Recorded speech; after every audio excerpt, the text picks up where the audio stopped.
Okay, here we go with section 11.3. We're going to be graphing radical equations today. So we've simplified radicals. We have what else have we done? Radical operations, and we did pretty well through that. Now we're on to graphing. Now I've said it before and I'll say it again. The easiest way to graph any function, use a table of values.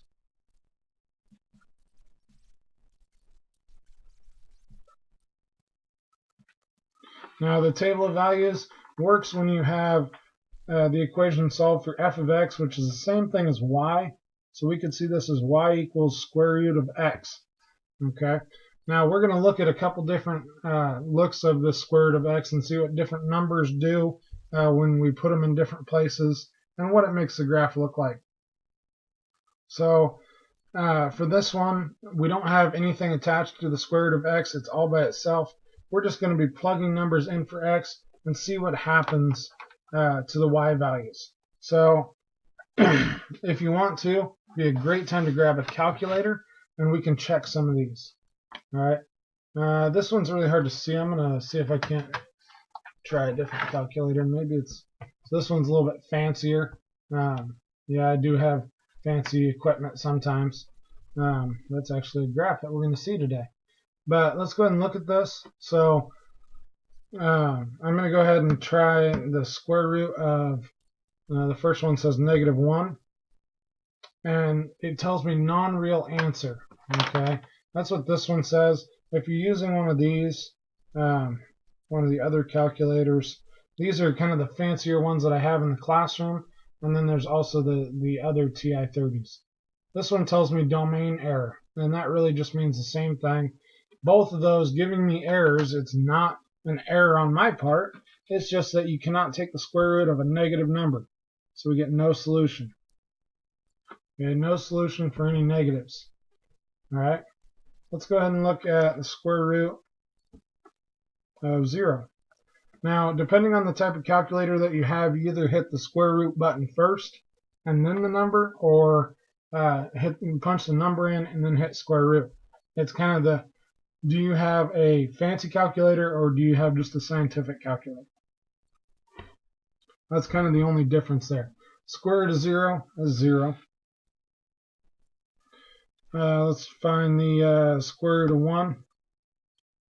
It's 1. Square root of 2. Yikes, that's ugly. 1.41. And square root of 3. 1.73. Another ugly number. But we know that anytime you're taking the square root of a non-perfect square, you're going to get an irrational number. So these decimals don't necessarily end, or in fact, I know they don't. Okay, they actually just, the calculator got tired of putting numbers out there, so it just rounded that last one. Square root of 4, hey, that's a perfect square. We get an answer of 2. And square root of 5. 2.3, I'm going to write that as 2.24. Okay, now let's look at what happens when we graph that. So any negatives on the x-axis are no solution. Let's talk about what this means. Okay, this gives me the point 0, 0. This gives me the point 1, 1. This one gives me 2, 1.41, and so on. Okay, those are just ordered pairs that hit on that graph. So we have 0, 0. We have 1, 1. We have 2, 1.41. That's probably somewhere about there. 3 is at 1.73. Probably somewhere about there. I don't know exactly where those are, so I'm not going to make them solid dots. They're just, I'm kind of guessing about where that's at. At 4, it finally hits 2. And at 5, it hits 2.24. So that's somewhere about there. Okay. Now, here we go. Don't just draw straight lines from place to place. Okay, that would be incorrect. It is a smooth curve. So try to sort of make it a smooth curve. Okay.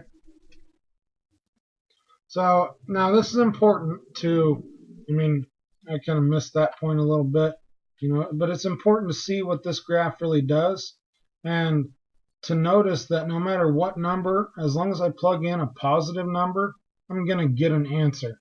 All right. So what that means is that the domain, the x values that I can use, are anything greater than or equal to 0. So the domain here, x greater than or equal to 0. The y values that I can get, okay, it looks like it sort of, levels off, and it looks like it would level off at some point and just become sort of a flat graph. But that's incorrect. All right, no matter what number I plug in for x, I'm going to get bigger and bigger y's. Okay, it's just going to take a really long time. For me to get to 6, that's at the top of my graph, the x value would be 36. I can't even fit that on my paper. That's over there, way over there to the right. So no matter what x value, I'm going to get bigger and bigger y values. So the range is y is greater than or equal to 0. Okay? And it's going to, no matter what problem you do, it's going to follow that basic pattern, knowing that just because my graph looks like it's leveling off, whichever way it's leveling off, okay, the graph will get bigger and bigger. It will always increase or decrease vertically from its starting point.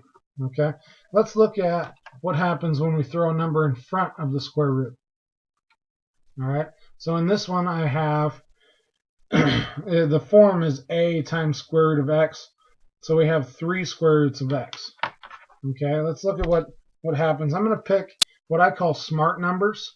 Okay, I don't really want to look at what happens, in these decimal numbers. I'm going to stick to my 0, 1, and 4 because they gave me whole number answers when I plugged them in. But really, any number would work. Okay, any number would work here. So let's look at what happens. I'm going to take 3 times square root of 0. Well, square root of 0 is 0, so that's going to equal 0. So just like before, we get the point 0, 0. Looks like it's going to be the same, huh? Well, let's look what happens here. Here I'm going to have 3 square root of 1. Square root of 1 is 1. 3 times 1 is 3. So at 1 it's 3. Okay, maybe it's not the same thing. Maybe it is a little bit different. And let's see what happens at 4. So we have 3 root 4 is 3 times 2, which is 6. So at 3, it's all the way up here at 6. Now, I'm going to start off by showing you the wrong thing to do because I do have people that try to do this and call it their answer. All right, so let's look. Some people like to say, all right, well, it goes from there to there and from there to there. And people will turn that in and say, look, I graphed it. This isn't a connect the dots idea here. All right, we're actually graphing equations. Okay, so what your graph should look like is more of a smooth curve that continues to grow and doesn't have this breaky, connect the dots feel. So I'm going to start out kind of coming out a little bit wider so that I can hit those points. And a lot of times I'll kind of go over it twice because it seems like I always miss points even when I'm trying really hard to hit them. Okay, but your graph should look something like that. My only requirement for graphing is that you give it an effort. All right, this shows me giving it an effort. Now, I don't want to see you just trying to graph it on there. Okay, give it a solid effort. Try to be as precise as you can. Okay, but let's look at domain and range here. X values that I can plug in, anything bigger or equal to 0. And Y values, the numbers that I can get, are again greater than or equal to 0. Okay, let's go ahead and turn the page and see what happens next. If I can turn the page, that'd be great. There we go. Hey, here we go. We got some more problems. So this time it looks like we're going to be graphing with a number added to the end. Okay, it could be subtracted as well. We'll see that really just the opposite happens. So for this one, we're adding 2 after we take the square root of x. So I'm going to pick my smart numbers. I'm going to go ahead and make them 0, 1, and 4 again. All right, and let's see what happens at those smart numbers. Okay, so all that's going to be different is I'm going to take the square root of the number, and then I'm going to add 2. Square root of 0 is 0 plus 2. 0 plus 2 is 2. So at 0, it's 2. Remember, I still cannot plug in negative x values, all right, because I can't take the square root of a negative number. Let's look at what happens when we plug in 1. Square root of 1 plus 2. Square root of 1 is 1. 1 plus 2 is 3. So at 1, it's 3. And then at 4, that'll be square root of 4 plus 2, which is 2 plus 2, which is 4. So at 4, it's 4. And again, try to give that a smooth graph, as smooth of a transition between points as you can. You shouldn't be radically changing direction at different points. Okay, so if we look at what happens here, and this is the cool part, and I'll be honest with you, you're kind of getting a preview of some Algebra 2 stuff. If you remember just square root of x, we graphed that at the very beginning, and it looked like this. Okay, that was just the square root of x. Well, the green one is actually our answer here, and what really happens is every point moves up 2 spots. Every single point moves up 2 spots. And that's all that we did. That's what this plus 2 on the outside does, is move every point up 2 spots. So if you want to think of, on any of these problems that you have, think of the basic shape, and if you're not multiplying by a number outside, okay, if you don't have a coefficient in front of the x, or in front of the square root of x, all you're going to be doing is, if you have this plus or minus a number here, it's just going to move it up. Or if this was a minus 2, it would move it down 2 points. Okay, it would move every point down 2 points. So that's kind of a cool thing to look at. And like I said, it's kind of an Algebra 2 idea. If you want to, for now, just stick with your table of values and see what you get. Okay. Let's look at the next one. Or sorry, let's talk domain and range real quick. So my domain's still going to be the same. I can still pick numbers that are greater than 0 for x's. So greater than or equal to 0. The range is what's different. I cannot get on this green graph, I cannot get a y value of 0. All right, I can't get a y value of 1. But I can get 2, and I can get anything bigger than 2. So the range here is going to be greater than or equal to 2.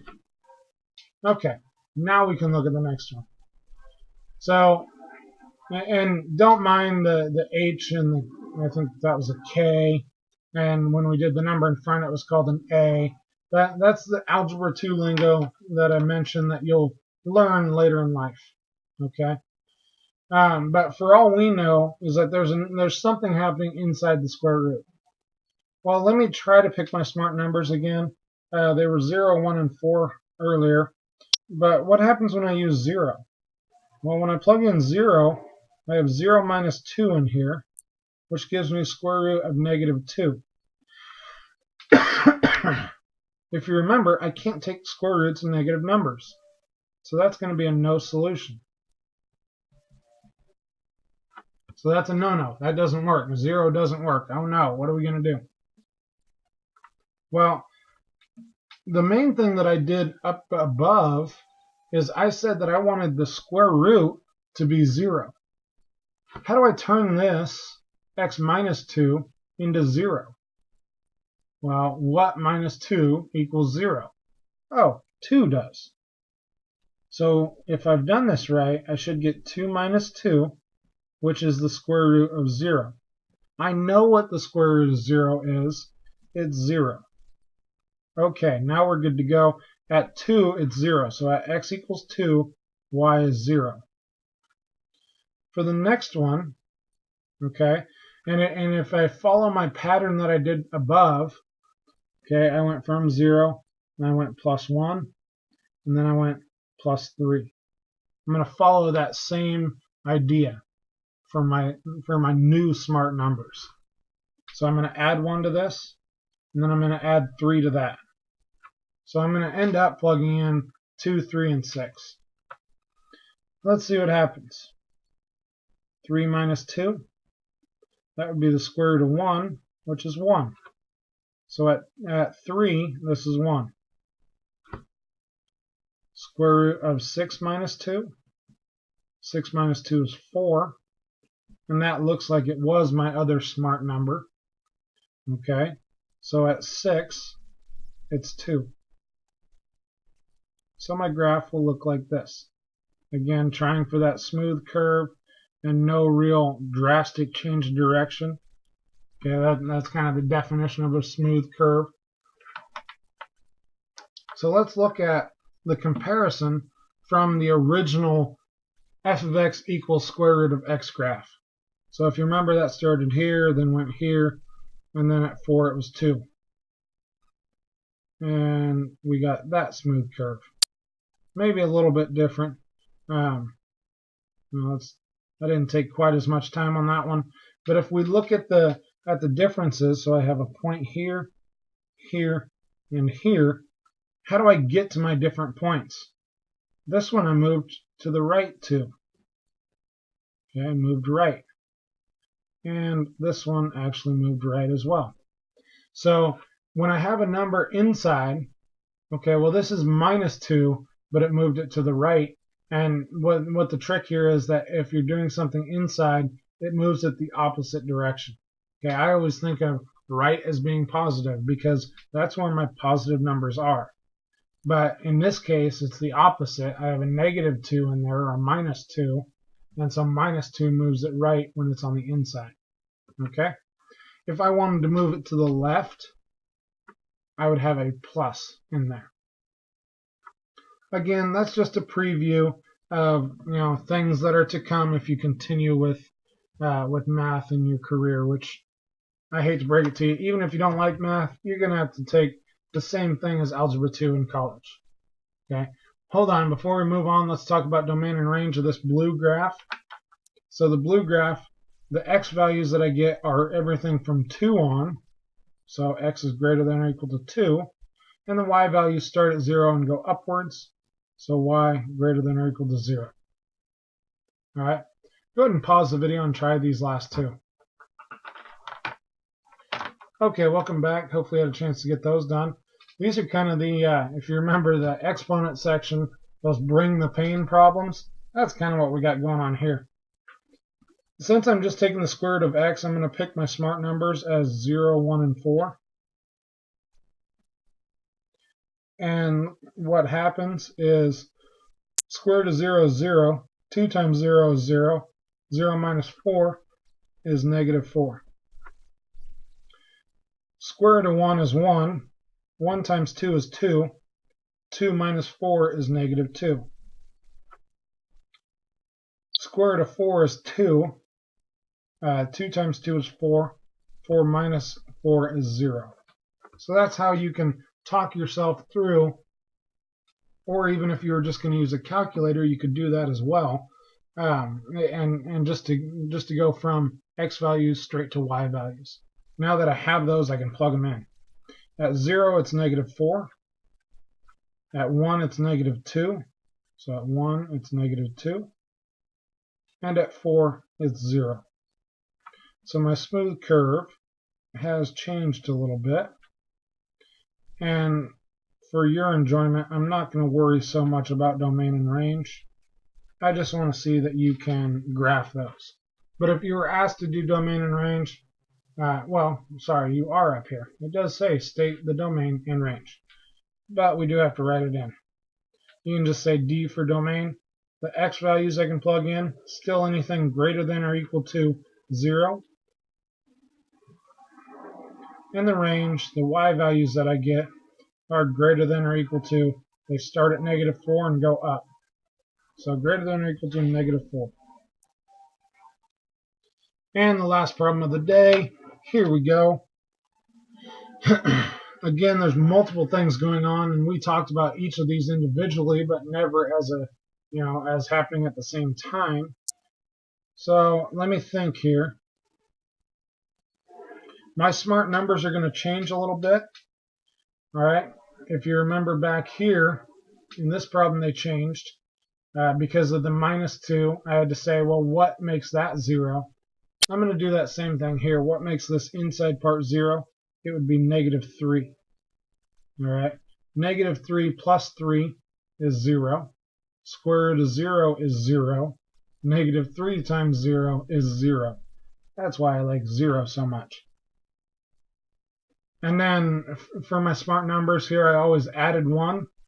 So add 1 is going to be a -2. -2 plus 3 is 1. Square root of 1 is 1. And -3 times 1 is -3. And then I added 3 to it. -2 plus 3 is +1. That's my last smart number. So 1 plus 3 is 4. Square root of 4 is 2. And -3 times 2 is -6. So hopefully on this one, you got something that felt a little weird. Felt like it shouldn't be the case, but at -3, it's 0. At -2, it's -3. And then at 1, it's -6. I'm saying that's about right there. Oh, what's going on here? It looks like this graph goes downwards, and it does because this number is a negative number. So if that number is negative, it flips your graph. And I'm going to miss that, aren't I? Go a little bit wider. Yeah. So this is that teacher trick of if you mess up when you're drawing something, just make your line a little bit thicker. If you remember when we were graphing lines, I said make the point bigger. Now we're just making the graph a little bit bigger. Okay? But let's go ahead and wrap this up. Domain and range. My domain, I'm picking x numbers that are greater than -3 or equal to -3. And range, uh-oh, we got something different going on here. Instead of this graph going up, it's going down. All right, so I start at 0, and I pick numbers, or I get numbers that are smaller than 0. So y is less than or equal to 0. That's a big thing there, is that it's less than or equal to. All right, so make sure that if you have any questions on this, you feel free to ask me. Other than that, good luck on the Practice Application Mastery Challenge, and we'll see you later.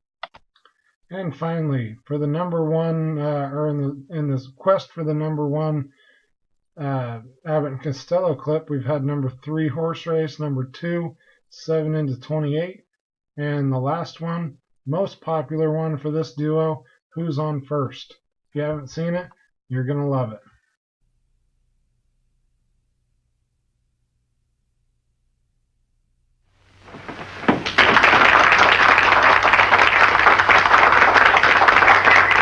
Friends, I told you that my partner would be here, and here he is.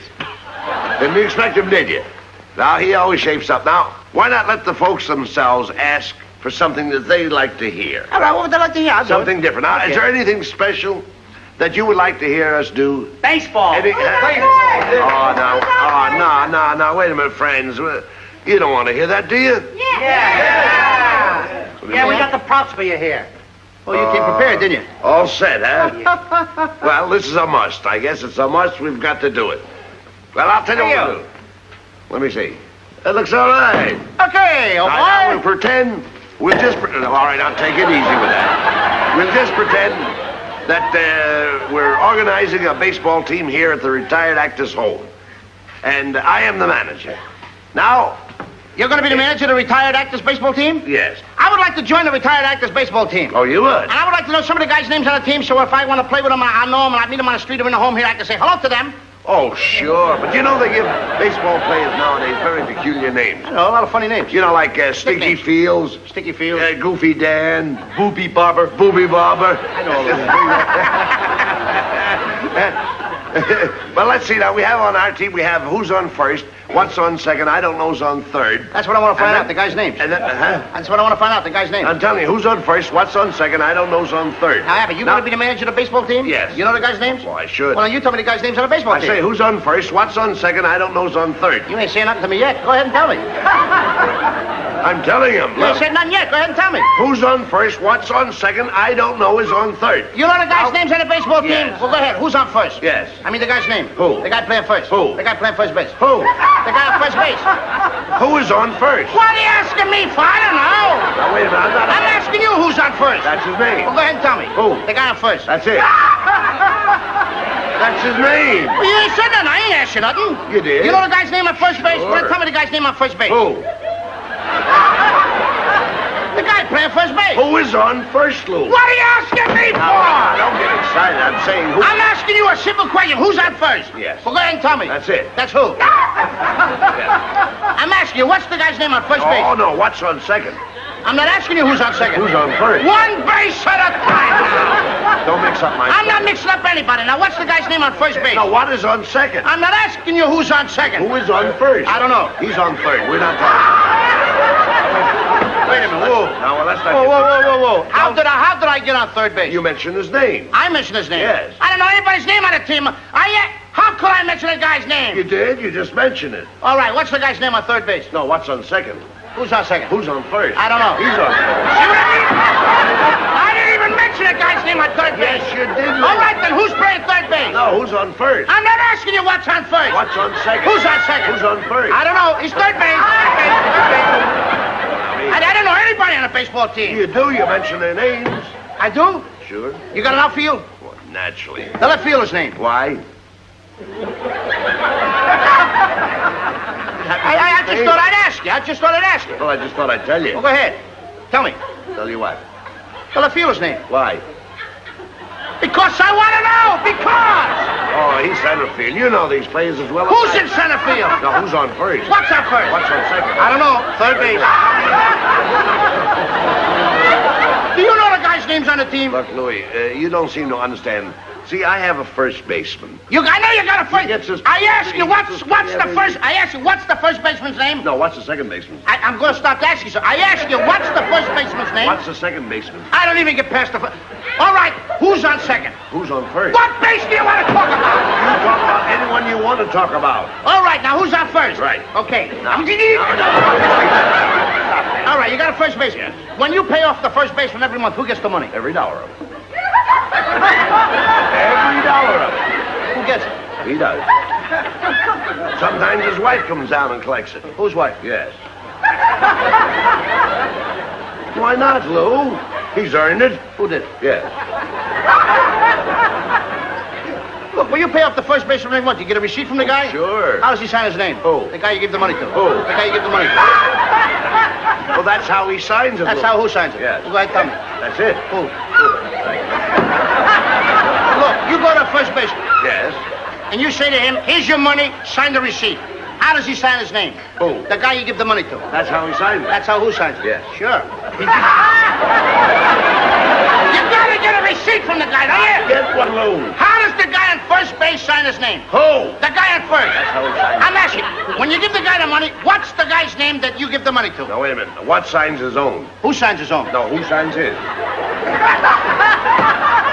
I mean, what's the guy's name on first you give the... What is on second? I'm not asking you who's on second. Who's on first? I don't know. Third base. The fielder's name, the center field. I don't know if you got a pitcher on the team. Well, this will be a fine team without a pitcher. It's a fine team. The pitcher's name. Tomorrow. You don't want to tell me the day? I can't change that name. You don't want to tell me the day? I'm telling you. Go ahead. Tell me the pitcher's name. Tomorrow. Why not tell me today? I ain't going to wait till tomorrow. Then tell me the pitcher's name. Tomorrow. All right. What time tomorrow you tell me the pitcher's name? What time what? What time tomorrow you going to tell me who's pitching? Who is not pitching? I'll break you right here. Say who's on first. I want to know what's the pitcher's name. What's on second? I don't know. Third base. Third base. Third base. You got a catcher? Certainly you've got a catcher on a baseball team. Catcher's name? Today. Today.